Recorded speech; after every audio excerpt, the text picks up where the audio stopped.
welcome to Cheers to Fears, where we take horror films and turn them into drinking games. We're your two hosts, I'm Tucker. And I'm Alex. Today we will be making a drinking game for Fade to Black, written and directed by Vernon Zimmerman. This movie was suggested to us by fellow YouTuber Canadian Crypt. Thank you for the suggestion, and you should definitely check out his channel if you haven't already. Eric is a typical movie lover. All day and every day, he spends watching movies. Eric has always been a little bit of an oddball, and his mental state starts to turn for the worse. He starts dressing up as some of his favorite movie icons and goes on a killing spree. He then begins to go after the people that have constantly bullied him, as they are his primary targets. This is the point in time where we will be talking about spoilers for the video, so we recommend you watch the movie before continuing. For those of you that would like to do so, the drinking rules will be posted on screen now. With that out of the way, let's continue. So of course, our first rule is death, as always, and this time it resulted in 6 deaths in total, so we took 6 sips. Yeah. Something, I guess, interesting about these deaths in particular is sometimes Eric isn't directly at fault. Yeah. Well, like, you can say that very loosely. Like, so for instance, you can argue that his boss, he didn't kill him, but I mean, he took away his pills that he needed to survive. Or the prostitute that he was chasing, who just slipped and died from a fence post or something. So he was definitely the cause of their death, but not directly. Yeah.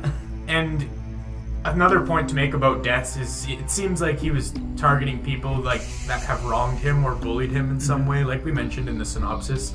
So it was kind of that, you know, typical, the person getting picked on is getting his revenge type of movie, I guess. Yeah. So I'll quickly just remind you of our next rule, which is screams, cries, or yells. If you hear any of these, you take a sip, and this came to a total of 19. Little bellyacre. If it weren't for you, I'd still have my leg. I didn't ask the sitter to call. I was sick. Shut up! Jesus Christ, I was 4 years old. I said shut up! There's not too much to say about this one, so let's move on to the next one. Yeah, and rule number 3 is whenever Eric is watching a movie. And this happened 5 times throughout the film. Yeah. Honestly, I'm kind of surprised it didn't happen more. Me too. It's like he's so big into movies, and that, like, they get that point across in many different ways, which you'll see in some of our later rules as well. But yeah, I'm surprised we only see him watching a movie this handful of times. It's not that often, honestly. Yeah, and you can kind of see where he gets, I guess, his influence from. Yeah. So, for example, I think this was around the time where video nasties were a big thing. So it could be argued that he killed people because of the movies. It was, I guess, kind of a modern take on it during that time frame. Yeah, true. And also, I guess I should have talked about this in Death, but I really enjoyed the way that they did the death scenes, because they show the movie playing that he was inspired by, while also doing the killing. It was kind of a reenactment that he was doing, and I like the way that they stylized it, I guess, and showed the actual clip from the movie. It was pretty interesting, I thought. Yeah, it also shows him as like a very diverse character and how he gets his influence. Oh, like yeah. he's a good actor. I think the only time I've really seen him is in It. The original TV the original TV series. Yeah. He was Eddie in that. Okay, That's the only time I really thought. remember him. Well, moving on to rule number 4 is if you see any movies such as VHS or film reels, you take a sip, which came to a total of 7. Yeah, and I think this was another rule that we didn't get as much drinks for as we expected. Thought maybe we'd get a few more, but not much else to say on it, so we'll just move on to the 5th rule. It's whenever Eric says a movie fact or has a piece of trivia about a movie. And this happened, again, not that many times, only happening 6 times. If you're so smart, Stella, tell me what James Cagney's name was in White Heat. I don't know, and I don't give a damn. Arthur Cody Jarrett. That's who.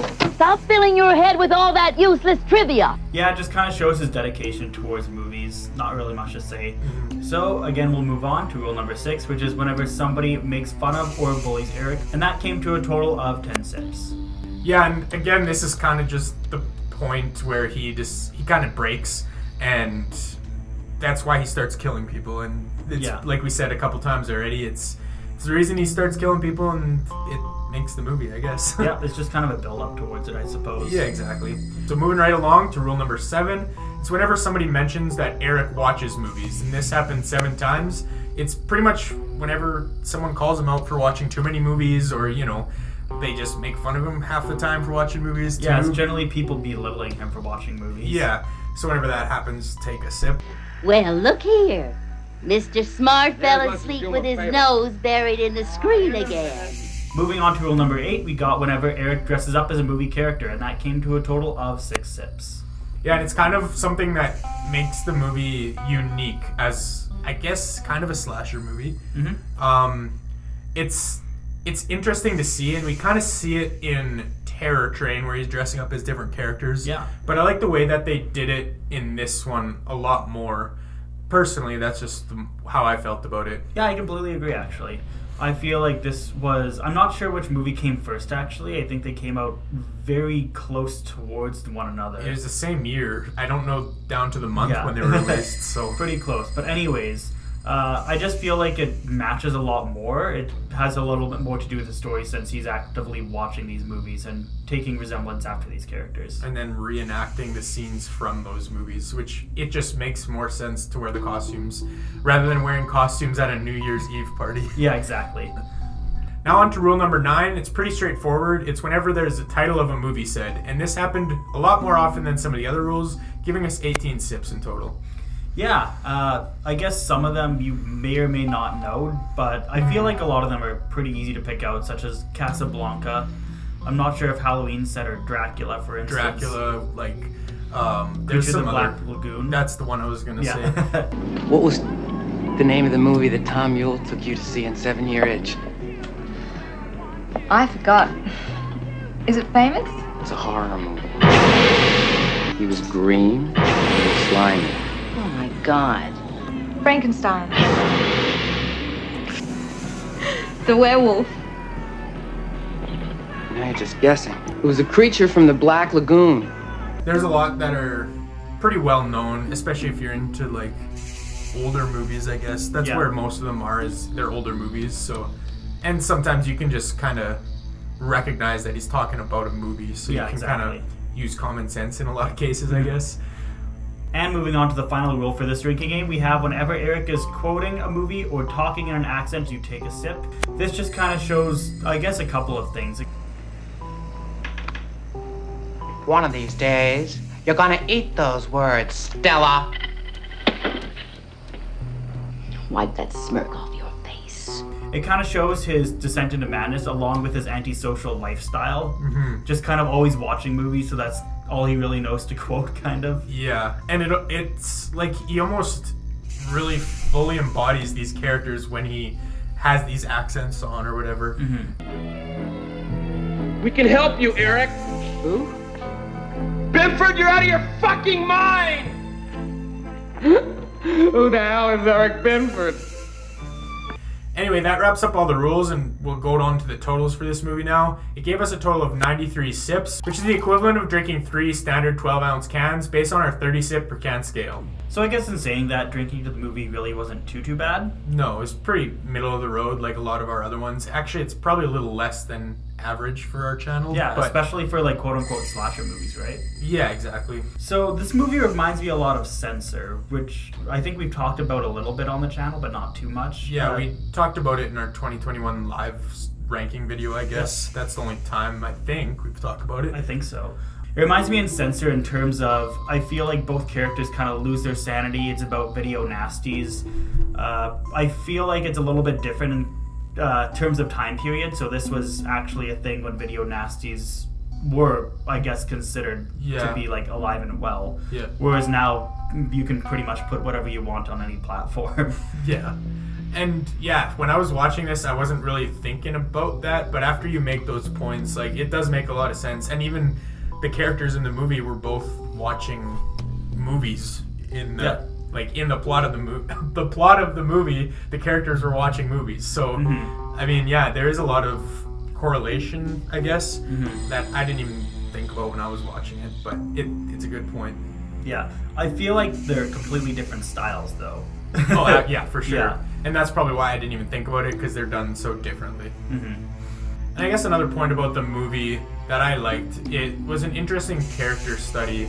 And not only was it an interesting character study, but they also seemed to include some, I guess, comedy aspects and parody elements involved as well. And I like the way that they did that, and it seemed to work really well for this movie. Yeah. I guess the best example of that is he's dressed up as Dracula and goes to the Marilyn Monroe lookalike's house. and just asks for her autograph, and she screams in the shower, and then the pen leaks onto the into the tub, and it looks like it's just basically a shot-for-shot remake of Psycho. Yeah, well, exactly. It was clearly parodying or paying homage and whatever, however you want to say it or look at it, to Psycho, and it was very evident. And there were some other instances where parody was used. My favorite thing about that scene is it's just never mentioned again. Yeah, no. Like, I think that's the only other time we see Marilyn in the movie until like the climax, pretty much. Yeah, we do. Yeah, true. In the middle of the movie, we don't see her all that often. Yeah, and that post just never mentioned again. Yeah. Never. And another instance where they kind of use some parody, I guess, is with, like, Halloween. So in this movie, like, we see him watching Halloween, first of all. And then later on when he's dressed up as a mummy, about to kill his boss, we see a poster of, like, it's a Halloween poster in the background. Yeah. And then it turns into, like, a POV shot where he's killing his boss, or I guess he didn't directly kill him like we mentioned, but where his boss's death is involved.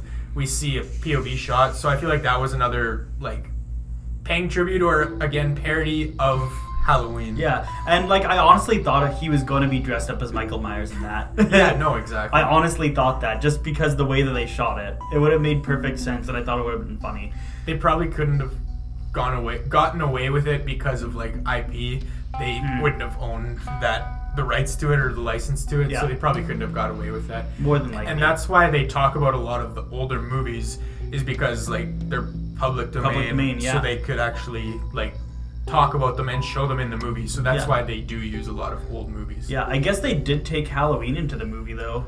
Like they put that in the movie, which is interesting. I guess they probably used a little enough amount that they got away with it or something. Yeah. So tell me what you thought about Stella. I guess he had a love-hate relationship with his aunt, I guess also mother. Yeah, well, yeah, I guess we can go into that. It was revealed that she wasn't actually his aunt and it was his mother. It was kind of revealed in the way of Halloween 2 that Michael is Laurie's brother. It was kind of revealed in that way. It was just pretty nonchalantly mentioned in passing. But obviously she didn't tell Eric that. And Eric, I guess, died without knowing that. And so did Stella. Speaking of which, I don't know why Eric was so pumped to tell her that he met the movie producer and like he was gonna make it big type of thing after he had just killed her. Yeah. Stella, it's our lucky day.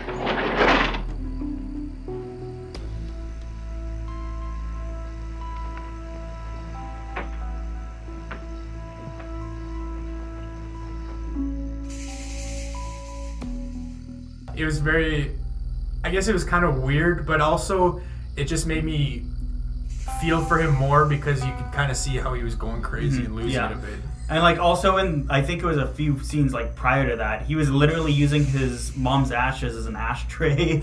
Yeah, true. And again, I think it's just to show how he was going insane and he didn't even remember killing his aunt/mother, I guess we'll say.